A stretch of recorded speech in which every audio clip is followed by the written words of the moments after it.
नमस्कार, सगरमाथा प्राइम समाचारमा स्वागत छ। म राधिका तामाङ। नमस्कार, म अर्जुन नेपाल। सगरमाथा प्राइम समाचार सुरु गरौं। अहिलेसम्मका मुख्य समाचारबाट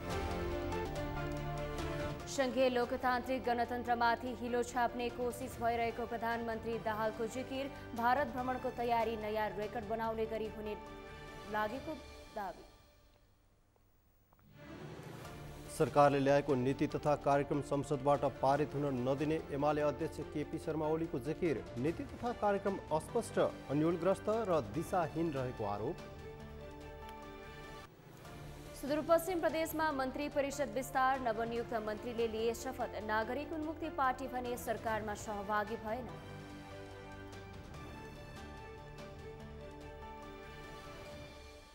नक्कली भुटानी शरणार्थी प्रकरणमा कसैलाई पनि बचाउ गर्न नसक्ने सञ्चार मन्त्री शर्माको दावी। सरकारले राम्रो काम गरिरहेको उल्लेख।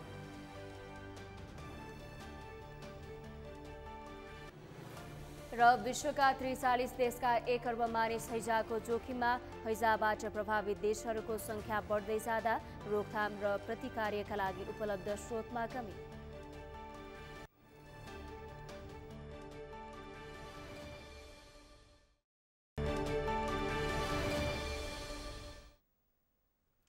अब समाचार विस्तारमा।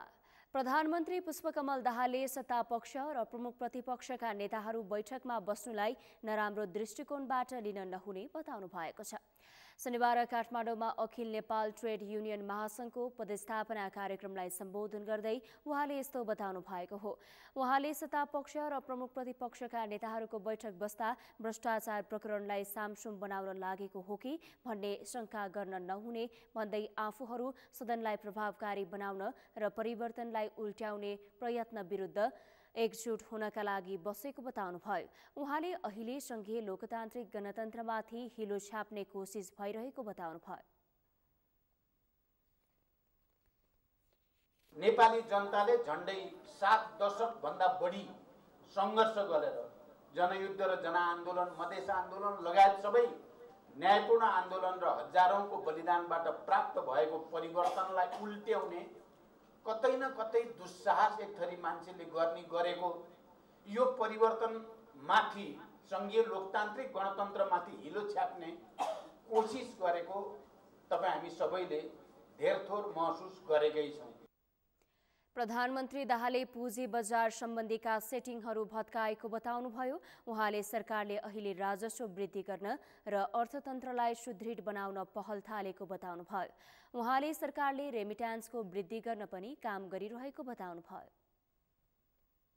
लाई सरकारले महत्त्व र प्राथमिकता दिएको अरु चीज छैन कि भन्या जस्तो पनि गर्न खोजेका छन्। सत्य त्यो होइन।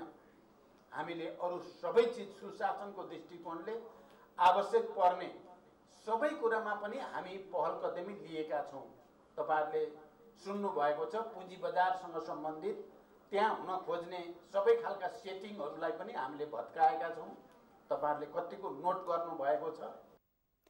प्रधानमन्त्री दाहालले आफ्नो भारत भ्रमणको तयारी नयाँ रेकर्ड बनाउने गरी हुन लागेको बताउनुभयो।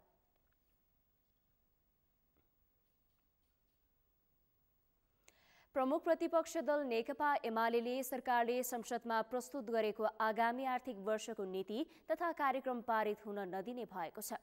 एमाले अध्यक्ष एवं पार्टी संसदीय दलका नेता केपी शर्मा ओलीले सरकारले ल्याएको नीति तथा कार्यक्रम संसदबाट पारित हुन नदिने बताउनु भएको हो। शनिबार संघीय संसद भवन नयाँ बानेश्वरमा आयोजित पार्टीको संसदीय दल बैठकमा बोल्दै उहाँले सरकारले देशलाई निर्देश गर्ने खालको नीति तथा कार्यक्रम नल्याएकोले त्यसलाई स्वीकार गर्न समर्थन गर्न नसकिने अडान राख्नुभयो। सरकारले देशलाई निर्देश गर्न नसक्ने खालको नीति तथा कार्यक्रम ल्याउनु दुःखद भएको भन्दै ओलीले त्यसलाई संसदबाट पारित गर्न हुन नहुने पार्टीको अडान रहेको पनि स्पष्ट पार्नुभयो।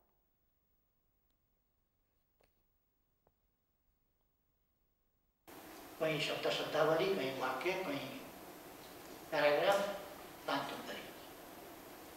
त्यसकारण यसले कुनै मार्गदर्शन गर्दैन र यो स्वीकार योग्य छैन, समर्थन योग्य छैन, विरोध योग्य छ र यस्तो फाल्तु फ्याङ्तु कार्यक्रम नीतिका नाममा दस्तावेज पेश हुनु दुःखको कुरा। अध्यक्ष ओलीले सरकारको नीति तथा कार्यक्रम अस्पष्ट, अन्योलग्रस्त र दिशाहीन रहेको बताउनुभयो। सरकारको सो नीति तथा कार्यक्रम वार्षिक नीति तथा कार्यक्रम जस्तो नभएको र यसमा देश बनाउने कुनै पनि खालको प्रतिबद्धता नआएको उहाँको दाबी छ। कुलीनता हो जसले यस देशलाई निर्देशित गर्न सक्दैन, नीतिगत हिसाबले निर्देशित गर्न सक्दैन, कार्यक्रमिक हिसाबले निर्देशित गर्न सक्दैन। यसले कुनै डेस्टिनेसनै तोकेन, कुनै बाटै देखाएन, जसले गर्दा त्यहाँ पुगिने भन्ने कुरै रहेन, जहाँ पुगिने भन्ने कुरै छैन। यसको यस वर्ष कहाँ पुग्ने, यस वर्षको नीति कार्यक्रमले यस वर्ष यहाँ पुग्छौँ भन्नु पर्यो नि, यस वर्ष यति गर्छौँ भन्नु पर्यो नि। त्यस कारण यो त के भने डेमोक्रेसी भनेको के हो भनेर क्याम्पसमा विद्यार्थीलाई पढाए जस्तो। ओलीले मुलुकको अर्थतन्त्रको समस्या समेत सरकारको नीति तथा कार्यक्रममा उल्लेख नभएको जिकिर गर्दै आपत्ति जनाउनुभयो।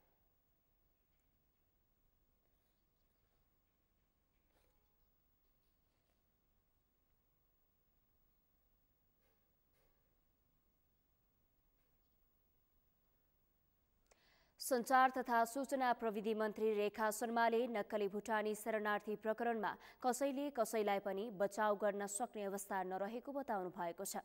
नेपाल सरकारका प्रवक्ता समेत रहनुभएकी उहाँले सरकारले आफैभित्र त्यो देखिए पनि त्यसलाई कारबाही गरेर अघि बढ्ने संकल्प लिएको पनि स्पष्ट पार्नुभयो। प्रेस सेन्टर नेपाल प्रतिष्ठान प्रदेश समितिले शनिबार काठमाडौँमा आयोजना गरेको एक कार्यक्रममा उहाँले सरकारले राम्रो कामको सुरुवात गरिरहेको दावी समेत गर्नुभयो। मन्त्री शर्माले माओवादी मन्त्रीहरूले विगत र अहिले पनि अरू दलका मन्त्रीहरूले भन्दा राम्रो काम गरिरहेको जिकिर पनि गर्नुभयो। बदमाशी माओवादी पार्टीबाट मन्त्री बनेकाहरूले पनि गरेको हुन सक्ने स्वीकार गर्दै उहाँले अरू दलका मन्त्रीहरूको तुलनामा भने कम गल्ती गरेको बताउनुभयो। उहाँले प्रधानमन्त्री पुष्पकमल दाहालले आफ्नो तेस्रो कार्यकाल बढी सूझबुझपूर्ण ढङ्गले अघि बढाएको भन्दै प्रशंसा समेत गर्नुभयो। अस्ति हाम्रो प्रधानमन्त्रीले संसदमा प्रश्नोत्तरको बेलामा बोल्नुभयो होइन, त्यो बोलिरहँदाखेरिमा एउटा कन्भिक्सन जे देखियो भने अहिले हामी सबै के देखिरहेका छौँ भने हिजोदेखि अहिलेका सरकारसम्म हेरौँ, हिजो केपी ओलीले नेतृत्व गर्दा होस्, शेरबहादुरजीले नेतृत्व गर्दा होस्, जसुकै नेतृत्व गर्दा होस्, माओवादी मन्त्रीहरू त्यति धेरै बदनाम छैनन्। राम्रो परिणाम हामीले कति निकाल्न सकेका छौँ एउटा कुरा होला, तर बदमासी गरे है भन्ने कुराको त्यस्तो अरूका तुलनामा छैन। यो कुरा पनि हाम्रो सकारात्मक हो र जे जति राम्रा काम भएका छन् ती माओवादी मन्त्रीकै कारणले बढी भएका छन्। फेरि अरूले गर्दै गर्न मैले भन्न खोजिरहेका छैन, तर माओवादी मन्त्रीकै कारणले बढी भइरहेका छन्। मन्त्री शर्माले सरकारले राम्रो काम गरिरहेको उल्लेख गर्दै त्यसको प्रचार प्रसारको काम गरिदिन पनि सञ्चार माध्यमहरूलाई आग्रह गर्नुभयो। भौतिक पूर्वाधार तथा यातायात मन्त्री प्रकाश वालाले सरकारको नीति तथा कार्यक्रममा जनतालाई सम्बोधन गर्ने किसिमका कार्यक्रमहरू समावेश रहेको बताउनु भएको छ। शनिबार समाजवादी प्रेस संगठन नेपाल काठमाडौँ जिल्ला शाखाको कार्यक्रममा उहाँले यस्तो बताउनु भएको हो। उहाँले गठबन्धनको सरकार राष्ट्रपति जनताप्रति समर्पित भएर काममा लागेको बताउनुभयो। उहाँले वर्तमान सरकारले ल्याएको नीति तथा कार्यक्रमलाई बजेटले पूर्ण रूपमा समर्थन गर्ने उल्लेख गर्नुभयो। उहाँले गठबन्धन सरकारको न्यूनतम साझा कार्यक्रमलाई केन्द्रबिन्दुमा राखेर सरकारको नीति तथा कार्यक्रम बनाएको बताउनुभयो। उहाँले पछिल्लो समस्यालाई समाधान गर्ने, अर्थतन्त्रमा नयाँ मोड ल्याउने, अर्थतन्त्रलाई लयमा फर्काउने र जनताको सेवा सुविधालाई ध्यानमा राखेर काम गरी बजेट ल्याउने तयारी रहेको बताउनुभयो।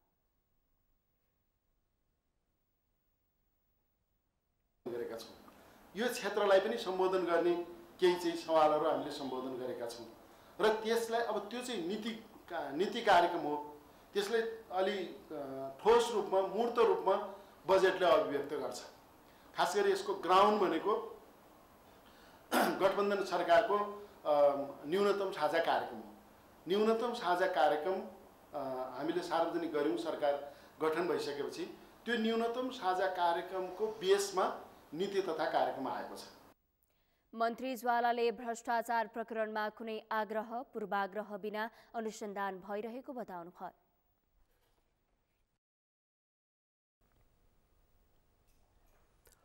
आगामी जेठ 15 गते आउने बजेटलाई लक्षित गर्दै सरकारले शुक्रबार नीति तथा कार्यक्रम सार्वजनिक गरेको छ। सरकारले बजेट मार्फत कार्यान्वयन गर्न सकिने कुरालाई मात्रै नीति तथा कार्यक्रममा समावेश गरेको बताएको छ। तर प्रतिपक्षले भने सरकारले महत्त्वकांक्षी नारा दिएर नीति तथा कार्यक्रम ल्याएको भन्दै आलोचना गरेको छ।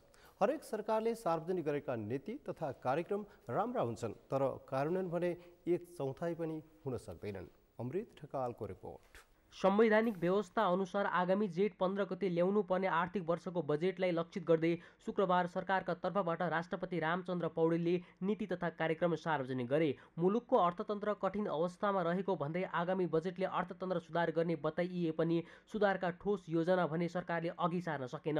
अधिकांश पुरानै कुरालाई निरन्तरता दिइएको नीति तथा कार्यक्रममा अर्थतन्त्र धराशायी बनेका बेला सम्भव भन्दा पनि असम्भव कुराहरूलाई प्राथमिकतामा राखिएको छ। सामान्यतया हेर्नुस्, हरेक वर्षको नीति र कार्यक्रम राम्रै हुन्छ। नेपाल सरकारले लिएर आउने नीतिमा म खर्चलाई व्यवस्थापन गर्छु, म फजुल खर्च कटाउँछु, म भनेको काम पुरा गर्छु, म आर्थिक अनुशासन कायम गर्छु, म भ्रष्टाचार शून्यमा झार्छु, सबै यही त हुन् नीति तथा यसमा तपाईँको चाहिँ अन्यथा सम्झनुपर्ने कामै छैन। जस्तो पहिले भएको थियो त्यस्तै छ। एउटा छ के भनेदेखि श्राद्ध गर्दाखेरि भन्दैन पिण्ड स्थाने पिण्ड दीप स्थाने दीप भने जस्तो जुन जहाँ जहाँ जे भन्नुपर्ने सबै कुरो भनेकै छ। आगामी 2 वर्षभित्र 5 लाख नेपालीलाई रोजगारी दिने, कृषि क्षेत्रको उत्पादकत्व बढाउन स्वदेशमै रासायनिक मल कारखाना खोल्ने, 2 वर्षभित्र सबै नागरिकको घरमा बिजुली पुर्याउँदै वर्षायाममा 50 र हिउँदमा 30 युनिटसम्म निःशुल्क बिजुली वितरण गर्ने, संविधान कार्यान्वयन गर्दै भ्रष्टाचार नियन्त्रण तथा सुशासन प्रबन्धन गर्ने सरकारले बताएको छ। विदेशमा रहेका नेपाली नागरिकलाई मतदानको व्यवस्था गर्ने कुरालाई समेत नीति तथा कार्यक्रममा समावेश गरिएको छ। नीति तथा कार्यक्रम मार्फत बन्द रहेका हेटौँडा कपडा उद्योग, गोरखकाली रबर उद्योग, बुटवल धागो कारखानालाई पुनः सञ्चालनमा ल्याउने बताइएको छ। जनमानसमा जे जस्तो समस्याहरू छ भन्ने बाहिर आइरहेको छ, ती सबैलाई सम्बोधन गर्ने हाम्रो इच्छा शक्तिका साथ नीति तथा कार्यक्रम ल्याएका छौँ भन्ने रङबाट छ है। त्यो हिसाबले हेर्दाखेरि महत्त्वकाङ्क्षी, किनभने राजस्व त्यति राम्रोसँग उठिराखेको अवस्था छैन। त्यसो भएपछि स्रोत र साधन कहाँबाट जुटाउने भन्ने भएको हुनाले चुनौतीपूर्ण छ। अर्थतन्त्रमा समस्या देखिएका बेला सरकारले खर्च कटौतीका लागि केही प्रशासनिक सङ्गठनहरू खारेज गर्ने र गाभ्ने योजना बनाएको छ, तर त्यसको लागि पनि ठोस योजना अघि सारिएको छैन। हरेक सरकारले सार्वजनिक गरेका नीति तथा कार्यक्रम राम्रा हुन्छन्, तर कार्यान्वयन भने 1/4 पनि नहुने जानकारहरूको बुझाइ छ। नेपाली जनताका प्रतिनिधिको अगाडि प्रधानमन्त्रीले राष्ट्रपतिलाई यो पढिदिनुहोस्, यो मेरो नीति कार्यक्रम हो, यही अनुसार म बजेट ल्याउँछु भन्नुभएको हो। सामान्यतः अहिलेसम्मको अभ्यास हेर्दाखेरि नीति तथा कार्यक्रममा परेका कुराहरूको मोटामोटी 1/4 जति कुरामा अर्थमन्त्रीले बजेट विनियोजनमा पार्ने, अन्य कुरा चाहिँ नि अब गर्न नसकिने कुरा चाहिँ राष्ट्रपतिबाट सबै नीति कार्यक्रममा बोल्न लगाइदिने, तर बजेटको व्यवस्थामा सङ्कुचन आउने यस्तो प्रचलन छ। देशको अर्थतन्त्रको अवस्थालाई भन्दा बढी हरेक सरकारले बजेटमा लोकप्रिय कार्यक्रमलाई मात्रै महत्त्व दिँदा नीति तथा कार्यक्रम कार्यान्वयन नभएको जानकारहरूको बुझाइ छ। तर मेन कुरो त यतिका वर्षसम्म यसरी राम्रा कुरा भन्दाखेरि पनि अहिलेसम्म किन लागू भएन भनेदेखि सत्तामा बस्ने मान्छेहरूको नियत नेपाली जनताको सेवा गर्ने थिएन। सत्तामा बस्ने मानिसहरूको नियत सत्तामा बसेर सत्ताको माध्यम आफू र आफ्नालाई पोस्ने, आफू र आफ्नालाई धनी बनाउने, जुन भ्रष्टाचार गरेर धनी बनाउने जुन नियत थियो नि, त्यो नियतमा परिवर्तन नहुने जेलसम्म नीति तथा कार्यक्रमले राम्रो पोहोरको हेर्नु हो भने योभन्दा राम्रो छ। वर्षेनी लोभ लाग्दा नारा समावेश गरेर सरकारले नीति तथा कार्यक्रम ल्याउने गर्छ, तर हरेक सरकारले सस्तो लोकप्रियताका लागि सम्भव भन्दा पनि असम्भव कुरालाई जोड दिएर नीति तथा कार्यक्रम सार्वजनिक गर्दा वर्षेनी सार्वजनिक गरिएका नीति तथा कार्यक्रम कागजमा मात्रै सीमित हुने गरेका छन्। सगरमाथा टेलिभिजनका लागि क्यामेरामा गौरव खड्काका साथमा अमृत ढकाल, काठमाडौँ। शुक्रबार राष्ट्रपति रामचन्द्र पौडेल संसदमा सरकारको आगामी वर्षको नीति तथा कार्यक्रम प्रस्तुत गर्न जाने क्रममा बिना कुनै तामझाम नगरी साधारण सुरक्षाको घेरामा संसद भवन पुगे। शीतल निवासदेखि नयाँ बानेश्वरसम्म सामान्य सुरक्षा घेरामा आएको राष्ट्रपतिको सवारीलाई औपचारिकताका लागि संसद भवनको गेटबाट मात्रै कार गेटको व्यवस्था गराइएको थियो। योभन्दा अघि भिभिआइपीको सवारीका नाममा जनताले घण्टौँसम्म शास्ति खेप्नुपर्ने प्रवृत्तिलाई नयाँ राष्ट्रपतिले तोडेका छन्। उनको यो सवारीलाई धेरैले प्रशंसा गरेका छन्। यशोदा भण्डारीको रिपोर्ट। राजतन्त्र अन्त्य भएर नेपालमा सङ्घीय लोकतान्त्रिक गणतन्त्रात्मक मुलुक स्थापना भएपछि नेपालले अहिलेसम्म 3वटा राष्ट्रपति पाएको छ।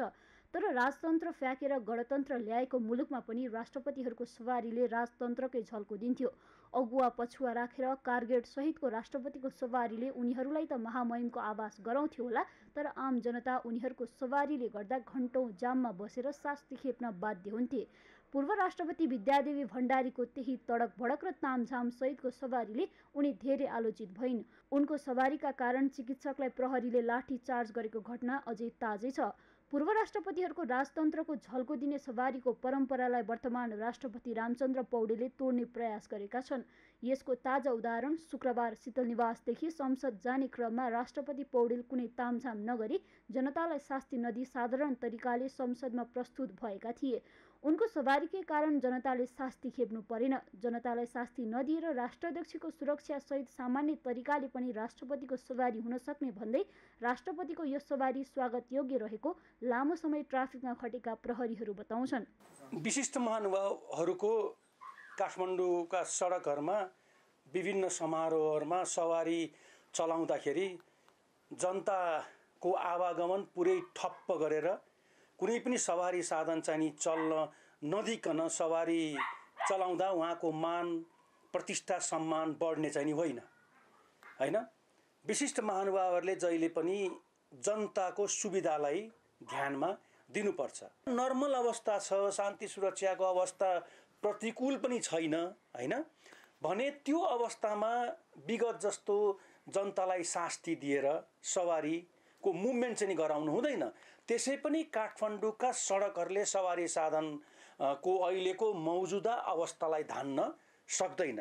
त्यो जनताको सुविधालाई दृष्टिगत गरेर उहाँले नर्मल तरिकाले चाहिँ नि सवारी को मुभमेन्टमा चाहिँ उहाँले रुचि दिनुभयो। यो सर्वत्र चाहिँ नि स्वागतको विषय चाहिँ नि भएको छ। अहिले राष्ट्रपति शुक्रबार संसद भवनमा सरकारको आगामी वर्षको नीति तथा कार्यक्रम प्रस्तुत गर्न जाने क्रममा उनी शीतलनिवासबाट नयाँ बानेश्वरसम्म साधारण तरिकाले गए र उनी संसद भवनको गेटमा पुगेपछि मात्रै कारगेटको व्यवस्था गरिएको थियो। उनको सवारीका क्रममा कतै पनि बाटो ठप्प पारिएको थिएन। तर 2079 माघ 27 गते पूर्व राष्ट्रपति विद्यादेवी भण्डारी शीतलनिवासदेखि संसद भवनसम्म सम्बोधन गर्न जाने क्रममा घण्टौँ अगाडिदेखि सडक खाली गराइएको थियो। सवारी आवत जावत ठप्प पारिएको थियो। भण्डारीको शीतलनिवासदेखि संसद भवनसम्मको कारगेट सहितको सवारीले जनता घण्टौँ जाममा परे। त्यो प्रवृत्तिलाई वर्तमान राष्ट्रपति रामचन्द्र पौडेलले तोडेका छन्। उनको यो सवारीलाई जनताले खुलेरै प्रशंसा गरेका छन्। पूर्व राष्ट्रपतिको भन्दा अहिलेको राष्ट्रपति जो रामचन्द्र पौडेलको जुन यो संसदलाई सम्बोधन गर्ने कुरा छ, राष्ट्रिय सभा र प्रतिनिधि सभालाई सम्बोधन गर्ने विषयमा यो चाहिँ नयाँ सुरुवाती भएको छ। यसलाई हामीले राम्रो चाहिँ जनताको पक्षबाट हेर्दा असाध्यै राम्रो।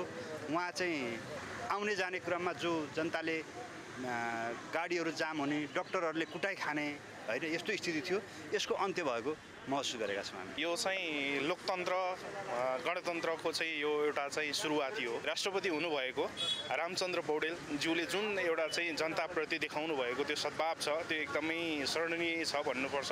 त्यसले गर्दाखेरि अब आउने दिनहरूमा यसलाई चाहिँ कन्टिन्यू हुनु पर्यो। भिआइपीको नाममा जनतालाई, नागरिकलाई चाहिँ बाटोमा शास्ति दिइने, छेक्ने कामहरू चाहिँ यो बन्द नै हुनुपर्छ भन्ने हाम्रो चाहिँ कुरा हो। यसअघि पौडेल राष्ट्रपतिमा निर्वाचित भएपछि चैत्र 4 गते पाटन स्थित कुमारी दर्शन गर्न जाने क्रममा पनि उनको सवारी साधारण नै थियो।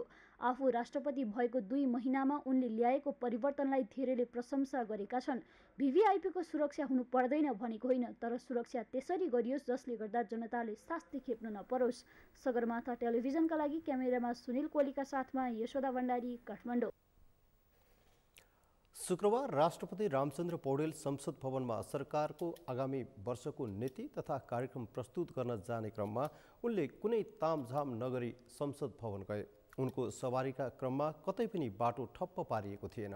उनको सवारीकै कारण जनताले शास्ति पनि खेप्नु परेन। तर योभन्दा अघि पूर्व राष्ट्रपतिले गरेको तामझाम सहितको सवारीले जनता घण्टौँसम्म शास्ति खेप्न बाध्य हुन्थे।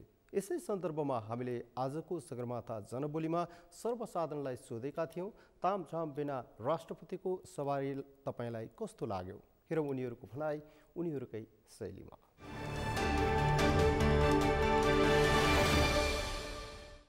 जनताको भावना अनुसार जुन उहाँले कार्य गर्नुभएको छ त्यसको लागि उहाँप्रति म अब मेरो देश नेपालका सम्पूर्ण जनताको तर्फबाट हार्दिक धन्यवाद ज्ञापन प्रकट गर्दछु।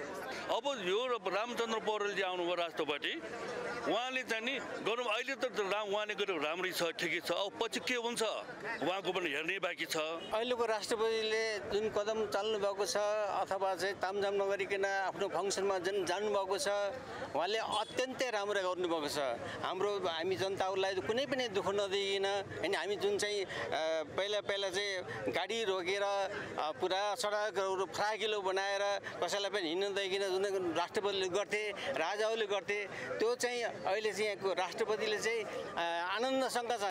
अब यो पहिलेदेखि पनि सर्वसाधारण दुःख पाइरहेको केस पनि हो। अब हिजो पनि एकदमै सुधार गरेको चाहिँ भन्न मिल्दैन के, जे भए पनि अझै पनि सुधार गर्नु पर्यो होइन। एउटा राष्ट्रपतिले हिजो जे गर्यो त्यो चाहिँ प्रशंसनीय काम छ, अझै पनि सुधार हुनु पर्यो। अझै पनि भिआइपीहरूले चाहिँ सर्वसाधारणलाई त्यति दुःख नदिएर अझै पनि एउटा नर्मल वेबाट हिँडेर जानु पर्यो। जनतालाई पब्लिकलाई दुःख दिएर त मतलब छैन, जाने नै त्यसरी हो नि। उनसित कसको वैमनस्यता छ, सिधै आफ्नो रोडमा जान्छन्। ठिक छ अहिले उन पोस्टमा छन्, राम्रो उसमा छन्, देशको अब प्रमुख निकायमा छन् भने त्यसै गरी जानुपर्छ र पक्का पनि सुध्रिनुपर्छ। यही खालको नियति होइन, यही खालको अब जनजीविकाको सवालहरूलाई कसरी अप्ठ्यारो हुन्छ, कसरी समाधान गर्दा हुन्छ भन्ने कुरा साना साना कुराबाट सरकारका प्रमुख नेतृत्वहरूले यसरी नै आफूलाई परिवर्तन गरेर ल्यायो भने यो पक्का पनि एउटा यो गणतन्त्र लोकतन्त्रको एउटा प्रतिफल हो। यसलाई सकारात्मक ढङ्गबाट हामीले मान्नुपर्छ।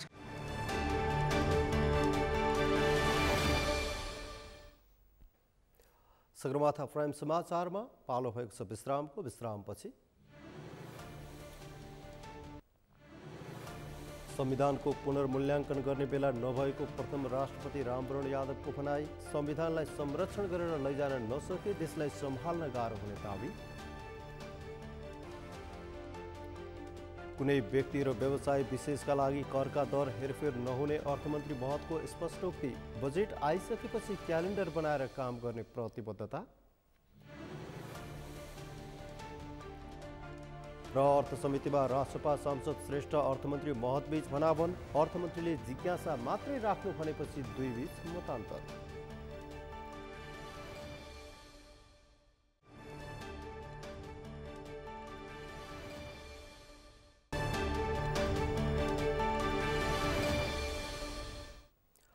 विश्रामपछि सगरमाथा प्राइम समाचारमा स्वागत छ। अब बाँकी समाचार।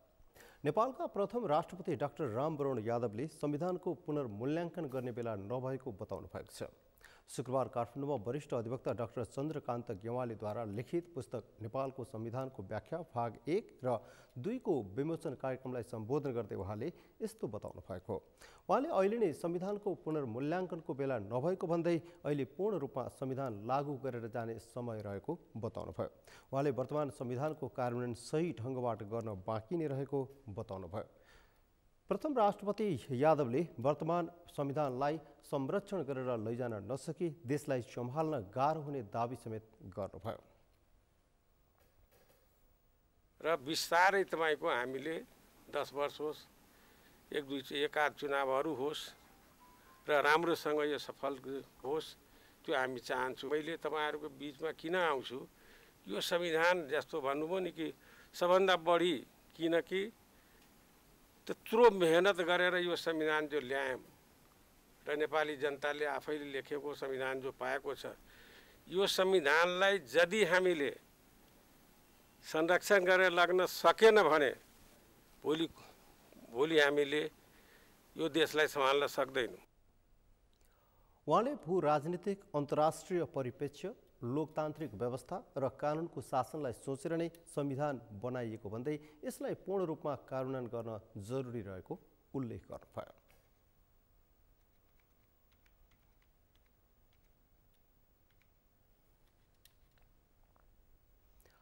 सांसदबीच भनाभन हुनु नेपाली संसदीय इतिहासमा नौलो कुरा होइन। सरकार र प्रतिपक्षबीच विभिन्न विषयमा मतान्तर रहँदै आएको छ। यसै क्रममा अर्थ समितिको आजको बैठकमा अर्थमन्त्री डाक्टर प्रकाश शरण महत र राष्ट्रिय स्वतन्त्र पार्टीका सांसद विराज भक्त श्रेष्ठबीच भनाव भन्नुभएको छ। सांसद श्रेष्ठले बोल्ने क्रममा पुराना कुराहरू दोहोर्याएको भन्दै अर्थमन्त्रीले जिज्ञासा मात्रै राख्नु भनेपछि दुई बीच भनाव भन्नुभएको एक रिपोर्ट। अर्थ समितिको बैठकमा अर्थमन्त्री डाक्टर प्रकाश शरण महत र राष्ट्रिय स्वतन्त्र पार्टीका सांसद विराज भक्त श्रेष्ठ बीच भनाभन भएको छ। शनिबार समितिको बैठकमा सांसद श्रेष्ठले बोल्ने क्रममा पुराना कुराहरू दोहोर्याएको भन्दै अर्थमन्त्रीले जिज्ञासा मात्रै राख्नु भनेपछि दुई सांसद बीच भनाभन भएको हो। श्रेष्ठले डाँडाको टुप्पोमा भ्यू टावर भन्ने कस्तो बेवकुफ भन्ने शब्द प्रयोग गरेपछि अर्थमन्त्रीले बजेटको बारेमा मात्र कुरा गर्न आग्रह गरेका थिए। अर्थमन्त्रीको पटक पटकको आग्रहपछि पनि नरोकिएका श्रेष्ठले पुनः 3 खम्बे अर्थनीतिको कुरा गरेपछि मन्त्री महतले सबै बुझेको प्रतिक्रिया दिए। बाहिरी विषयमा कुरा नगर्न आग्रह गर्दै आफूलाई ढिला भइसकेको मन्त्री महतले बताउँदा श्रेष्ठ पुनः जङ्गिए। हतार भए बैठक नै राख्न नहुने जवाब समेत फर्काउन भ्याए। अर्थतन्त्रको विषयमा आफूलाई सबै कुरा थाहा भएको बताइरहेका बेला मन्त्री महतलाई श्रेष्ठले बुझेको भए अर्थतन्त्रमा किन सङ्कट छ भन्दै प्रश्न गरे। त्यसमा अर्को एउटा गम्भीर त्रुटि कहाँनिर छ भन्दा पुँजीगत खर्च भने त पुँजीगत खर्च भनेको पुँजीगत लगानी हो नि त। खास त्यसले त प्रतिफल दिनुपर्छ नि त हामीलाई। त्यो प्रतिफल कहिले र कति आउँछ भन्ने हामीसँग कहिले पनि आकलन हुँदैन। उदाहरणको लागि गौतम बुद्ध विमानस्थल र पोखरा विमानस्थल हो कि त्यसले सयौँ वर्षसम्म नेपाली ऋणहरू तिर्दा तिर्दा नेपाली अर्को पुस्ता पनि ऋणको भारमा डुब्दैछ। हाम्रो योजनाहरू कस्तो हुन्छ भन्दा मन घडन्ती हुन्छ कि एकजनाले चाहिँ यहाँ यो बनाइदिनु पर्यो भनेर भने सब भ्यू टावर एकचोटि भ्यू टावरको कल्चर तपाईँहरूले सम्झिनु भएको छ है। डाँडाको टुप्पोमा भ्यू टावर भने कस्तो बेवकुफ होला भने कि डाँडा आफै भ्यू टावर हो नि त। त्यहाँ माथि पनि भ्यू टावर भने करोडौँ सकाइदियो कि बल्ल यो चिज चाहिँ अलिकति कम भएको छ। सो यो पनि हजुरलाई ध्यान आकर्षित दिन्छु। तपाईँले जवाफै लामो दिइराख्नु भएको छ। सबैले कुरा राख्दा अब किन भयो अनि प्रश्न छोटो भयो भने तपाईँले ध्यान आकर्षण त गर्नु पर्यो नि।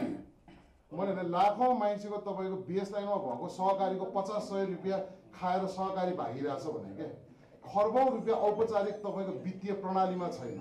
अनि देशमा आर्थिक सङ्कट नभए के लक्ष्मी भगवान आएर देश राम्रो हुन्छ? यो कुरा त अनि हामीले कहाँ ध्यान आकर्षण गर्नु त? तपाईँले 150 रुपियाँ दिनको जम्मा गरेको सहकारीको मान्छेहरू भाग्दा मकै बेचेको आमाहरू रुन परिरहेछ त्यहाँ। बजेट निर्माणको समयमा सांसदहरू बीच भनाभन हुने घटना नौलो भने होइन। माघ 27 गते मात्रै प्रतिनिधि सभा नियमावली मस्यौदा समितिको बैठकमा पनि सांसदहरू बीच भनाभन भएको थियो। विभिन्न समितिको बैठकमा सांसदहरू बीच हुने भनाभन नौलो कुरा होइन। शनिबारको बैठकमा पनि रासोपाका सांसद श्रेष्ठले अर्थमन्त्रीसँग भनाभन गर्न पुगेका हुन्। हरेक प्रश्नमा आफूले बुझिसकेको बताइरहने मन्त्री महतलाई प्रश्न गर्नबाट श्रेष्ठ रोकिएनन्। बरु बुझेको भए किन समस्या छ भन्दै अझ प्रश्न गरिरहे। साथै सांसद श्रेष्ठले मन्त्री महतले लामो जवाब दिइरहेको र त्यसको कारण सांसदहरूले प्रश्न गर्न नभ्याएको भन्दै आलोचना समेत गरे। उनले लाखौं रुपियाँ खाएर सहकारी भागिरहेको, खर्बौं रुपियाँ वित्तीय प्रणालीमा नरहेको भन्दै देशमा आर्थिक सङ्कट नभए के लक्ष्मी भगवान आएर बस्छन् भन्ने प्रश्न गर्दै मन्त्री महतको ध्यानाकर्षण समेत गराए। सोही विषयलाई लिएर सांसद श्रेष्ठले साना कुराहरूमा आत्मनिर्भर बन्नुपर्ने बताउँदा मन्त्री महतले आफूले यस्ता विषयहरू बुझिसकेको भनेपछि पुनः सांसद श्रेष्ठले निजी क्षेत्रले सरकारलाई विश्वास गर्न नसकेको कुरा उठाएका हुन्। राष्ट्रिय स्वतन्त्र पार्टीका सांसद डाक्टर स्वर्णिम वाग्लेले देशमा नीतिगत भ्रष्टाचार बढ्दै गएको बताउनु भएको छ। शनिबार अर्थ समितिको बैठकमा बोल्दै उहाँले यस्तो बताउनु भएको। उहाँले कागजपत्र नियमावली संशोधन र सके संविधान नै संशोधन गरेर नीतिगत भ्रष्टाचार हुने गरेको बताउनु भयो। उहाँले अहिले गल्ती गर्नेहरूलाई समात्न पनि अप्ठ्यारो हुने गरी नीतिगत भ्रष्टाचार भइरहेको उल्लेख गर्नुभयो। उहाँले अर्थ सम्बन्धित विषय अर्थ मन्त्रालयमा नै गएर टुङ्गिने भन्दै उहाँले नीतिगत भ्रष्टाचार रोक्न नयाँ सोच अघि सार्नुपर्ने बताउनु भयो। उहाँले नीतिगत भ्रष्टाचारमाथि प्रहार गर्न आवश्यक रहेको बताउनु भयो। उहाँले बजेटको आकार विश्वसनीय बनाउन आवश्यक रहेको बताउनु भयो। उहाँले बजेट विश्वसनीय बनाउन अप्रिय निर्णय लिन आवश्यक रहेको बताउनु भयो। सांसद वाग्लेले लोड सेडिङ र पोलिसी करप्सनलाई प्रहार गर्न आवश्यक रहेको बताउनु भयो।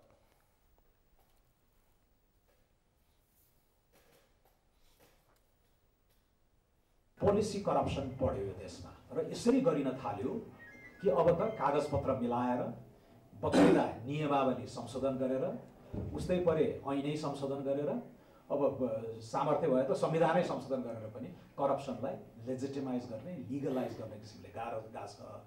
अनि ताकि यो हाक्काहाक्की हामीले चाहिँ अभियुक्तहरू गल्ती गर्नेहरूलाई चाहिँ पक्रन पनि गाह्रो हुने गरेर यो अगाडि बढाएको छ। त्यसैले यहाँ पनि अब लाइसेन्सिङका कुराहरू आउँछन्, अनुमति दिने कुराहरू आउँछन्, धेरै कुरा अर्थ मन्त्रालयमै गएर चाहिँ ठोकिने भयो होला। यसमा पनि एउटा फरक रेजिम, एउटा सोच चाहिँ यहाँले अगाडि सार्नु होला। ट्रान्सप्यारेन्ट अक्सनिङतिर जाने हो कि? सांसद वाग्लेले लाइसेन्सिङ र पोलिसी करप्सनलाई प्रहार गर्न आवश्यक रहेको बताउनुका साथै बजेट विश्वसनीय बनाउने हो भने अप्रिय र निर्मम कदम चाल्नुपर्ने बताउनुभयो।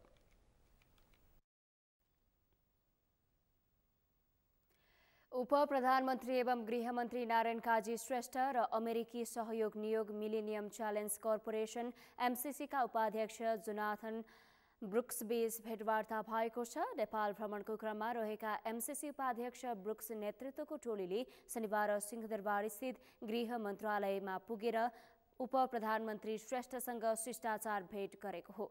भेटमा ब्रुक्सले एमसीसी परियोजनाका लागि आवश्यक जग्गा प्राप्ति, सुरक्षा र समन्वयको काममा गृह मन्त्रालयको तर्फबाट सहयोग उपलब्ध गराउन आग्रह गर्नुभएको थियो भने उप प्रधानमन्त्री श्रेष्ठले सो परियोजनालाई समयमै सम्पन्न हुने गरी अघि बढाउनका लागि गृह मन्त्रालय र मातहतका प्रशासनिक निकायहरूको आवश्यक सहयोग हुने बताउनु भएको थियो। उप प्रधानमन्त्री श्रेष्ठले एमसीसी परियोजनालाई समयमै सम्पन्न गर्नका लागि गृह मन्त्रालयको तर्फबाट पर्याप्त र आवश्यक सहयोग हुने कुरा सो परियोजनाको प्रतिनिधिमण्डललाई बताउनु भएको भेटमा सहभागी गृह सचिव गोविन्द भट्टराईले जानकारी दिनुभयो। हालका गतिविधिहरूबारे सामान्य कुराहरू गर्न परिचयात्मक रूपमा आफूलाई प्रस्तुत गर्न उपस्थित हुनुभएको थियो र भेटघाटको क्रममा परियोजनाका आगामी गतिविधिहरूमा मूल रूपमा प्रमुख जिल्ला अधिकारीहरू संलग्न भई गर्नुपर्ने काम, जग्गा प्राप्ति र परियोजनालाई उपलब्ध गराउनुपर्ने सुरक्षा तथा समन्वयका पार्टमा गृह मन्त्रालयको तर्फबाट हुन सक्ने सहयोगको लागि आग्रह गर्नुभएको छ र माननीय उप प्रधानमन्त्रीज्यूले परियोजनाको सफल कार्यान्वयन समयमै सम्पन्न गर्ने गरेर कार्यान्वयन गर्न मन्त्रालयको प्रशासन र प्रमुख जिल्ला अधिकारीबाट पर्याप्त र आवश्यक सहयोग हुने आश्वासन उपलब्ध गराउनु भएको छ। भेटमा उपाध्यक्ष ब्रुक्ससहितको टोलीले उप प्रधानमन्त्री श्रेष्ठसँग परियोजनाका बारेमा सामान्य ब्रिफिङ पनि गरेको थियो।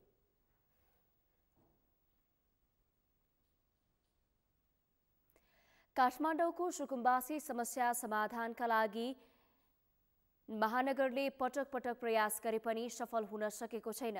शहरी सौन्दर्य बढाउनका लागि महानगरले नदी किनारका बस्ती हटाउन खोजे पनि उनीहरूको प्रतिकारका कारण सफल हुन नसकेको हो। सरकारले नीति तथा कार्यक्रममा नदी किनारका सुकुम्बासी बस्ती स्थानान्तरण गर्ने बताएको छ, तर सुकुम्बासीको मानिसहरू भने खोला किनार छोडेर कतै नजाने अडानमा छन्। अभिषेक सुनारको रिपोर्ट। काठमाडौँको सुकुम्बासी समस्या समाधानका लागि महानगरले पटक पटक प्रयास गरे पनि सफल हुन सकेको छैन। काठमाडौँका नदी किनारका सुकुम्बासीहरू व्यवस्थापन गर्दै शहरी सौन्दर्य बढाउनका निमित्त प्रमुख बालेन्द्र शाहले पटक पटक सङ्घीय सरकार गुहारे पनि सहयोग नपाउँदा बस्ती अझैसम्म व्यवस्थापन हुन नसकेको हो। कहिले डोजर पठाएर त कहिले अल्टिमेटम दिएर महानगरले सुकुम्बासी परिवारलाई झस्काइरहेको छ। वास्तविक सुकुम्बासी पहिचान नसकिएको भूमि आयोगले ठहर गरिरहँदा बस्ती हटाइ छाड्ने महानगरको अडानले यहाँका बासिन्दा त्रसित छन्। अनि त्यहाँ जाँदा काममा जान्छु, ल डोजर आयो अरे, डोजर पठाइदिन्छ अरे, ल तपाईँहरूलाई त उठाइदिन्छ अरे त गीता दिदी। अब त्यहाँ त तपाईँहरू कहाँ जानुहुन्छ भन्छ, मनमा डर लाग्छ, त्रास लाग्छ। आफ्नो बालबच्चा छ होइन, बालबच्चा र अब म काममा जाँदाखेरि मेरो बच्चा मारि नै दिने पो हो कि घर भत्काउने बेलामा जे नि हुनसक्छ नि होइन, बा मारि नै दिनुहुन्छ कि सरकारले बा के पो गर्नुहुन्छ कि भने एकदम डर त्रास छ। त्यही पनि डर भए पनि हाम्रो जाने ठाउँ नभएर हामी यहाँ बस्या हो। हामीलाई केही हाम्रो माग छैन, हामीलाई एउटा छाप्रो मात्रै देऊ भनेको मात्रै हो। हामीले यिनै नजिकमा त्यो पतवेलाको जङ्गलमा बाँदरहरू बाघ भालु लाग्ने ठाउँमा गरी खानु नसक्ने ठाउँमा चाहिँ लग्यो भने जानु इच्छा छैन। बरु सानो छाप्रो होस्, यहाँ काम पाइन्छ, काम गर्ने, आफ्नो रोटी जे हुन्छ जे खुवाउन सकिन्छ, के सिप्छ त्यो अनुसारले गरी खानु, छोराछोरी पाल्नु पढाउनुको लागि सुविधा हामीले भएको हो। त्यस कारणले गर्दा हामी यहाँ बसिरहेको छौँ। डर तरस्ता छ, के गर्नु। बागमती सभ्यता एकीकृत विकास समितिका अनुसार काठमाडौँका नदी किनारमा अव्यवस्थित रूपमा बसोबास गर्दै आएका 2245 घर दूरीहरू छन्। 1,54,856 भूमिहीन परिवारलाई 46,694 बिघा जग्गा वितरण गरिसकिएको छ। बाँकीलाई पनि जग्गा वितरणको प्रक्रियामा नै रहेको छ। सरकारको प्रयासका बावजुद पनि थापाथलीका सुकुम्बासीले अन्य ठाउँमा नजाने अडानमा छन्। सरकारले नदी किनारका सुकुम्बासीलाई स्थानान्तरण गर्ने घोषणा गरेको छ। आगामी आर्थिक वर्षको नीति तथा कार्यक्रम सार्वजनिक गर्दै भूमिहीनलाई स्थानान्तरण गरी अतिक्रमित भूमि खाली गराउने सरकारले बताएको छ। काठमाडौँ उपत्यका लगायतका नदी किनारमा रहेका वास्तविक विपन्न र भूमिहीनलाई उपयुक्त स्थानमा स्थानान्तरण गरी नदी किनारका अतिक्रमित भूमि खाली गराइनेछ। महानगरपालिकाले बागमती, विष्णुमती र मनोहराका सुकुम्बासीलाई व्यवस्थित गर्नका लागि नागार्जुन नगरपालिकामा 4वटा ठूला अपार्टमेन्ट बनाएको छ। वास्तविक सुकुम्बासीलाई त्यहाँ स्थानान्तरण गरेर नदी किनारका बस्ती खाली गराउने प्रयासमा महानगर छ। 12 करोड खर्च गरेर एउटामा 100 र अर्को स्थानमा 125 फ्ल्याट भएको घर बुध बङ्गलामा परिणत भइसक्दा पनि त्यहाँ गएर बस्ने चाहना यी सुकुम्बासीको छैन।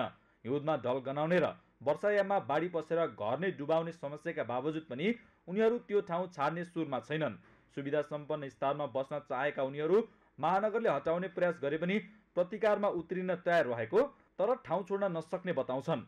सुकुम्बासीका बासिन्दाको यो अडानका बीच सुन्दर महानगरको परिकल्पना साकार पार्न सरकारलाई त्यति सजिलो भने छैन।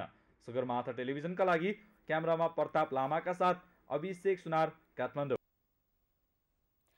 काठमाडौँमा भ्रष्टाचार विरुद्ध रक्तदान कार्यक्रम आयोजना गरिएको छ। भ्रष्टाचार विरुद्ध युवा अभियानले शनिबार काठमाडौँको माइतीघर मण्डलामा भ्रष्टाचारको सांकेतिक विरोध स्वरूप रक्तदान कार्यक्रम आयोजना गरेको हो। त्यसक्रममा उनीहरूले घर घरमा गएर भ्रष्टहरूलाई सडकमा ल्याउने चेतावनी समेत दिएका छन्। भ्रष्टहरूकै कारण देश डुबेको उल्लेख गर्दै उनीहरूले भ्रष्टहरूलाई कारबाही गर्न घर घरमै गएर उनीहरूको विरुद्ध प्ले कार्ड सहितको प्रदर्शन गर्ने योजना समेत सार्वजनिक गरेका छन्। सरकार र राजनैतिक पार्टीहरूकै संलग्नतामा भ्रष्टाचार बढ्दै भन्दै उनीहरूले भ्रष्टाचार बढ्यो, दिनदिनै जनताको टाउकोमा ऋण, देश लुट्न पाइँदैन, भ्रष्टाचारी नेता चाहिँदैन लेखिएका प्ले कार्डहरू पनि प्रदर्शन गरेका थिए।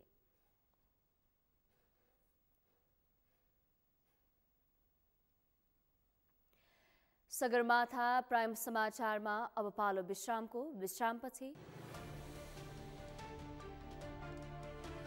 विश्वका 43 देशका 1 अर्ब मानिस हैजाको जोखिममा। हैजाबाट प्रभावित देशहरूको संख्या बढ्दै जाँदा रोकथाम र प्रतिकारका लागि उपलब्धि स्रोतमा कमी। र ज्येष्ठ अन्तिम सातादेखि सिन्धु कप फुटबल प्रतियोगिता हुने। प्रतियोगितामा 2 A डिभिजन क्लब सहित 8 टोलीको सहभागिता रहने।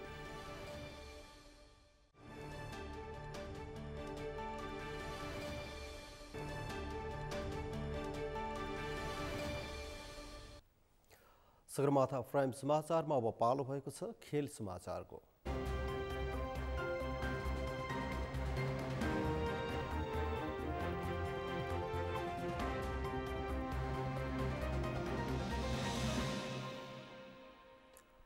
ज्येष्ठ अन्तिम सातादेखि युथ स्पोर्ट्स क्लबको आयोजनामा हुने सिन्धु कप फुटबल प्रतियोगिता हुने भएको छ। प्रतियोगितामा जेठ 28 देखि असार 2 गतेसम्म सञ्चालन हुनेछ। पत्रकार सम्मेलनमा आयोजकले ए डिभिजन लिगका त्रिभुवन आर्मी फुटबल क्लब र नेपाल एपीएफ फुटबल क्लब सहित बी डिभिजनका planning wise united, Chamsikhel youth र ब्रिगेड वाइज क्लब आयोजक युथ स्पोर्ट्स क्लब, दोलखा जिल्ला फुटबल सङ्घ तथा काभ्रे पलाञ्चोक जिल्ला फुटबल सङ्घको सहभागिता रहने जानकारी गराएको हो। सिन्धुपाल्चोक जिल्ला फुटबल सङ्घको प्राविधिक सहयोगमा हुने प्रतियोगिताका खेलहरू लामो साँगो स्थित बसन्तपुर खेल मैदानमा खेलाइने सङ्घका अध्यक्ष अमृतमान श्रेष्ठले पत्रकार सम्मेलनमा जानकारी दिए। प्रतियोगिताको विजेताले 2 लाख रुपियाँ सहित ट्रफी, मेडल र प्रमाणपत्र प्राप्त गर्ने भएका छन्। उपविजेता टोलीलाई 1 लाख रुपियाँ सहित मेडल र प्रमाणपत्र प्रदान गरिनेछ। यसैगरी प्रतियोगिताको सर्वोत्कृष्ट खेलाडी तथा विधागत उत्कृष्ट हुनेले जनै 5,000 रुपियाँ सहित ट्रफी प्राप्त गर्ने भएका छन्। प्लेयर अफ द म्याचले 2,000 रुपियाँ सहित ट्रफी पाउनेछन्।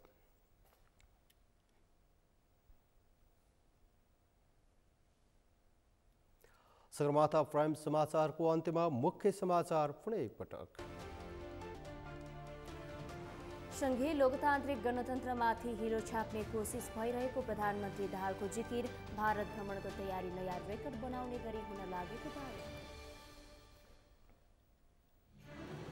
सरकारले ल्याएको नीति तथा कार्यक्रम संसदबाट पारित हुन नदिने एमाले अध्यक्ष केपी शर्मा ओलीको जिकिर। नीति तथा कार्यक्रम अस्पष्ट, अन्योलग्रस्त र दिशाहीन रहेको आरोप।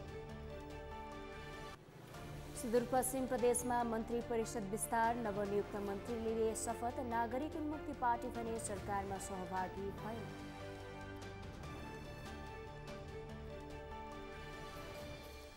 नक्कली भुटानी शरणार्थी प्रकरणमा कसैलाई पनि बचाउ गर्न नसक्ने सञ्चार मन्त्री शर्माको दाबी। सरकारले राम्रो काम गरिरहेको उल्लेख।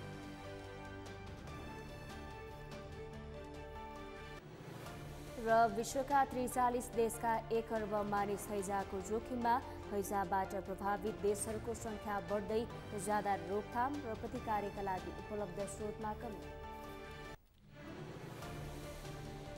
हवस् त सगरमाथा प्राइम समाचार अहिलेलाई सकियो। तपाईँ समाचार बुलेटिनका साथै सगरमाथा टेलिभिजनका सम्पूर्ण कार्यक्रम www.sagarmatha.tv मा पनि पढ्न र हेर्न सक्नुहुनेछ। साथै युट्युबमा youtube.com/sagarmatha.tv नेपालमा हेर्न सक्नुहुनेछ। तपाईँ हामीलाई फेसबुकमा पनि facebook.com/stv नेपालमा फलो गर्न सक्नुहुनेछ। समाचारको शिखर, नेपालको गौरव, नेपालको पहिलो न्युज च्यानल सगरमाथा टेलिभिजन हेर्दै गर्नुहोला। नमस्कार।